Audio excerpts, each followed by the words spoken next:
হযরত আলী রাদিয়াল্লাহু তাআলা আনহু বর্ণনা করেন, আদ-দুনিয়া সালাসাতু আইয়াম, দুনিয়া মাত্র 3 দিনের। আল আমসু ইশনাহু ওয়ালাইয়া উদা, প্রথম দিন গতকাল, যা আমরা অতিবাহিত করেছি, আর গতকাল কখনোই আর ফিরে আসবে না।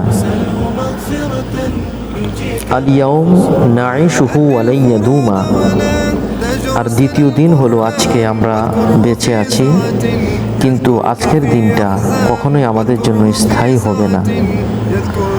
ওয়াল গাদ লা নাদরি আইনা সানাকুনু, আর তৃতীয় দিন হলো আগামীকাল, আমরা জানি না তখন আমরা কোথায় থাকব।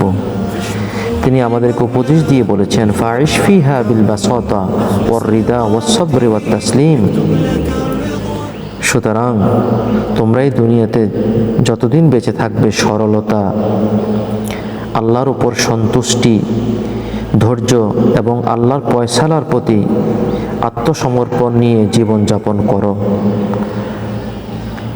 আর একটি নির্মল হৃদয়ের অধিকারী হও, তাহলে তুমি একজন সুখী মানুষ হয়ে যাবে ইনশাআল্লাহ।